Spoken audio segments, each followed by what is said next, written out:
하나님이여 내가 주께 피하오니 내가 영원히 수치를 당하게 하지 마소서.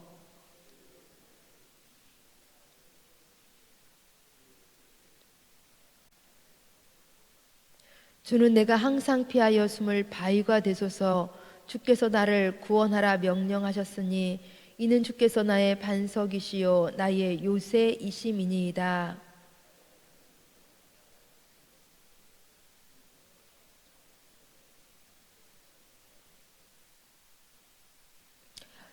주 여호와여 주는 나의 소망이시요 내가 어릴 때부터 신뢰한 이시라.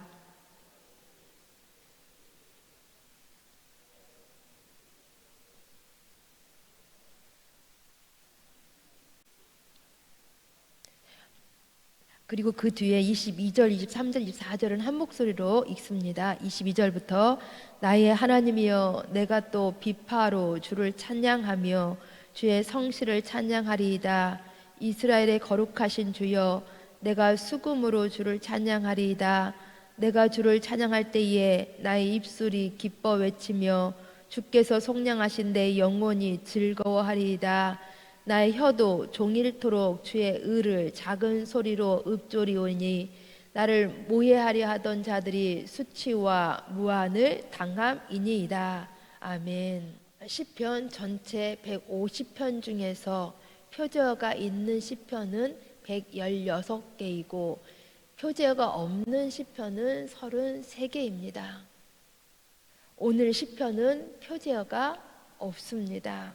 그래서 이 시편은 누가 기록했는지, 언제 무슨 상황에서 기록했는지 잘 알 수가 없습니다. 다만 앞에 70편과 같은 내용들의 기도들이 반복적으로 나와 있고 또한 본 시편에 나와 있는 주요 어휘가 다윗의 시와 매우 일치하고 있어서 본 시편의 저자도 다윗일 거라고 추정을 합니다. 즉 다윗이 통치 말년에 큰 위기를 맞는 것 같은 상황 속에서 큰 수치를 당한 것 같은 그러한 상황 속에서 기록한 것으로 보여진다는 것입니다. 아들 압살롬의 반역으로 인한 큰 시련 중에서 기록했다라는 것입니다. 1절 2절 말씀을 같이 읽습니다. 1절 2절 여호와여 내가 주께 피하오니 내가 영원히 수치를 당하게 하지 마소서. 주의 의로 나를 건지시며 나를 풀어주시며 주의 귀를 내게 기울이사 나를 구원하소서. 아멘. 내가 주께 피하오니, 내가 주께 피하오니, 이 표현은 다윗의 시에 많이 등장을 하고 있습니다. 본 시편에도 1절, 3절, 4절, 7절 말씀에서 반복하여 다윗이 주께로 피하겠다라는 그러한 고백을 하고 있습니다.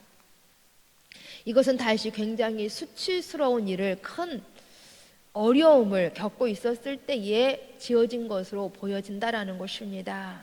그러기에 하나님의 공의로우심으로 자기를 건져주시고 풀어주시고 구원해 달라라는 호소인 것입니다. 내가 주께로 피하오니, 주님을 피난처 삼겠다라는 고백인 것입니다. 주님만이 자신이 피할 수 있는 피할 곳이 되신다라는 것입니다. 왜냐하면 3절 말씀에 나와 있는 것처럼 하나님께서는 지금까지 평생 항상 자신에게 바위요 반석이요 요새가 되어주셨기 때문인 것입니다. 주님은 항상 자신이 피할 바위셨다라는 것입니다. 항상. 언제부터요? 5절 6절 말씀을 보시면 어릴 때부터입니다. 무태에서부터입니다. 무태에서부터 주님을 의지했고 어릴 때부터 주님을 신뢰했었습니다. 어릴 때부터. 여기 어릴 때부터는 어린 시절은 물론이요, 청소년, 청년기를 다 포함하는 말인 것입니다. 특히 다윗이 양을 치던 시절을 의미하리라고 봅니다. 다윗이 골리앗과 싸우러 나갈 때에 다윗이 사울왕 앞에서 이렇게 말한 적이 있습니다. 여호와께서 나를 사자의 발톱과 곰의 발톱에서 건져내셨은즉 나를 이 블레셋 사람의 손에서도 건져내시리이다. 아멘. 그러기에 이 5절 6절 말씀의 고백은 양을 치던 청소년 시절, 어린 시절에도 함께 하셨던 하나님, 이 하나님께서는 지금도 자신과 함께 하심을 믿기 때문에 하나님을 의뢰하고 하나님을 찬송한다라는 것입니다. 9절에서도 시인의 기도는 이렇게 이어지고 있습니다. 9절 말씀을 보시면 늙을 때에 나를 버리지 마시며 내 힘이 쇠약할 때에 나를 떠나지 마소서. 아멘. 자신의 어린 시절부터 청년, 장년에 이르기까지 함께 주셨던 그 하나님의 돌보심이 자신의 노년에 이르기까지도 떠나지 않기를 기도하고 있는 것입니다. 곧 이것은 항상 어린 시절부터 청년, 장년에 이르기까지 하나님 중심에서 하나님의 중심적인 그러한 신앙에서 살았던 시인이 노년기에도 오직 하나님의 도우심 속에서 살고자 했던 그 하나님을 향한 신앙을 지금 보여주고 있는 것입니다. 바로 이것, 우리도 끝까지 놓지 말아야 할 것이 이것인 줄 압니다. 지금 시인이 양을 치던 목동 시절 양 무리와 함께 그 거닐었던 들판에서 하나님을 향하여 가졌던 그 순수한 신앙, 어린 시절 그 순수한 신앙, 이 신앙이 청년기와 장년기에도 이어지고 또 노년기에도 이어져서 흔들림 없이 하나님을 향한 신앙으로 우리 또한 나아가야 한다라는 것입니다.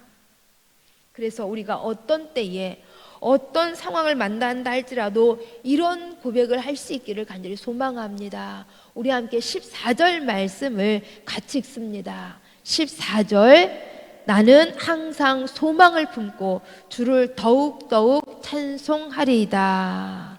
나는 항상 소망을 품고 주를 더욱더욱 찬송하리이다. 아멘. 다시 말씀드리지만 노년에 당시 다윗이 처한 상황은 매우 절망적이었고 어려웠었습니다.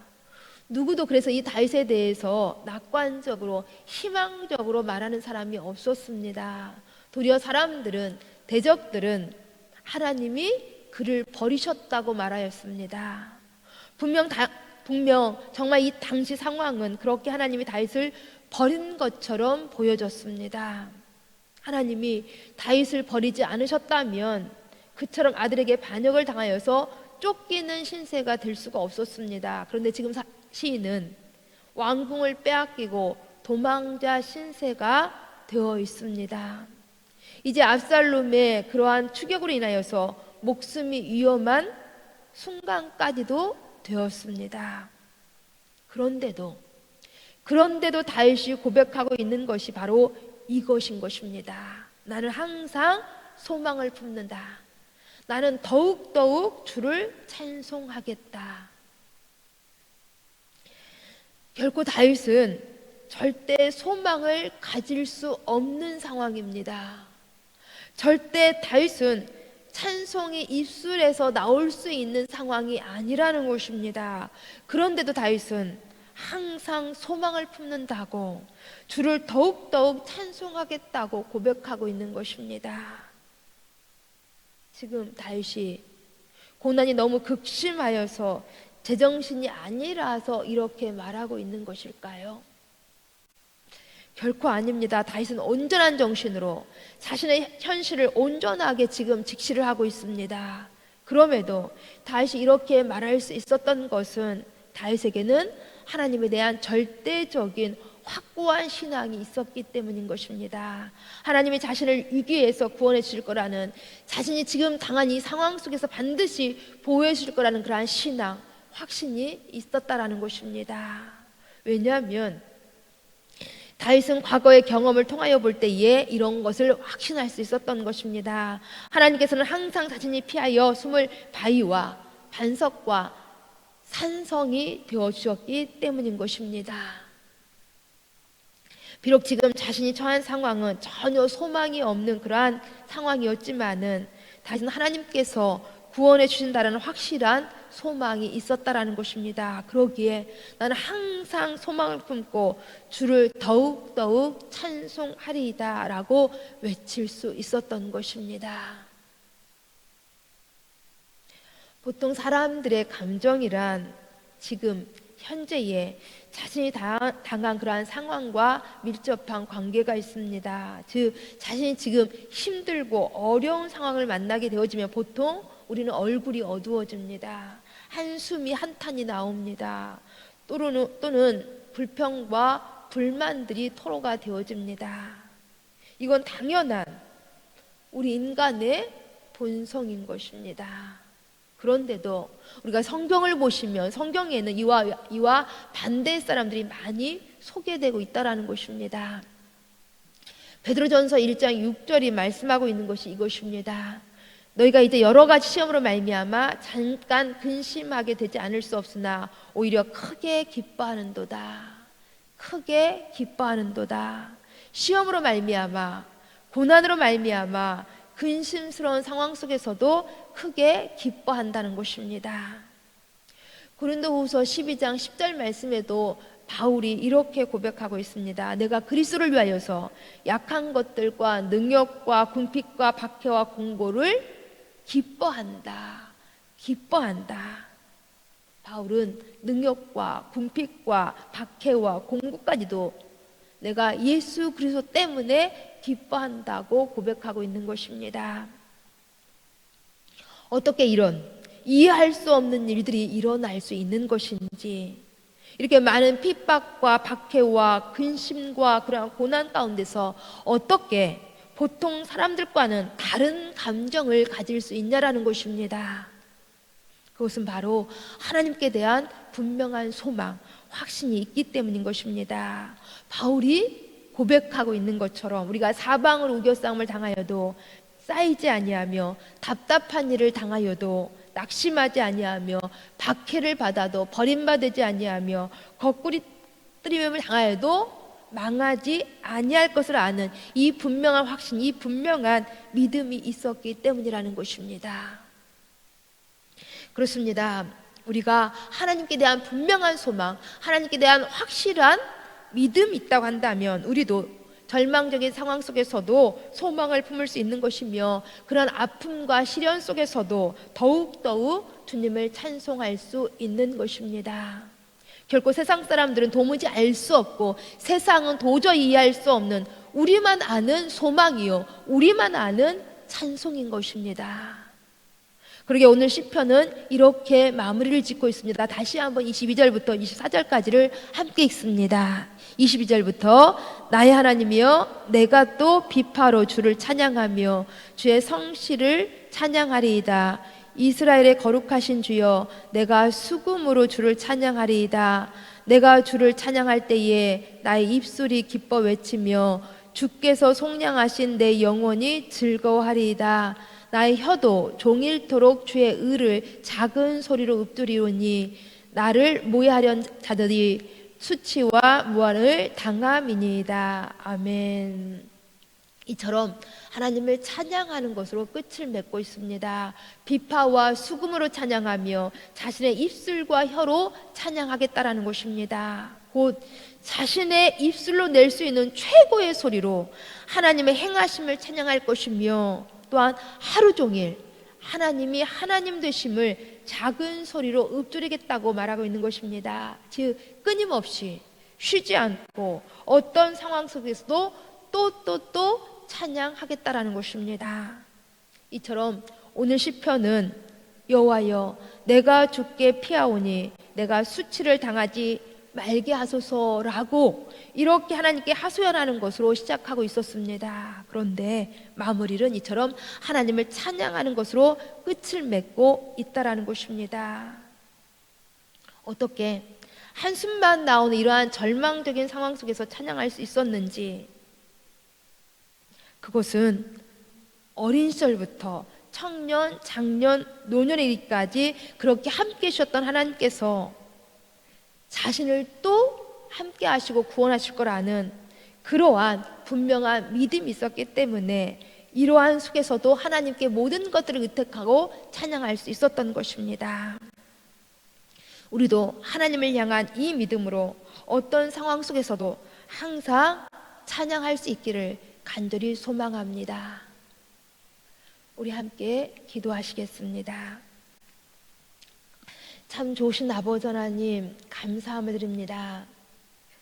우리에게는 궁핍과 박해와 어떠한 공고 가운데서도 하나님을 찬양할 수 있고 기뻐할 수 있는 분명한 이유가 있으니 참으로 감사함을 드립니다. 다윗의 어린 시절부터 노년이기까지 바위와 반석과 요새가 되어주신 우리 하나님께서는 오늘 우리에게도 여전히 피할 피난처가 되어주시는 줄을 분명하게 믿습니다. 이런 확고한 신앙으로 우리도 항상 하나님을 소망하며 더욱더욱 하나님을 찬송할 수 있도록 도와주시옵소서. 오늘 주일 예배도 이러한 신앙으로 하나님을 경배하며 하나님께 영광이 되는 그러한 예배를 드릴 수 있도록 도와주시옵소서. 예수님 이름으로 기도합니다. 아멘.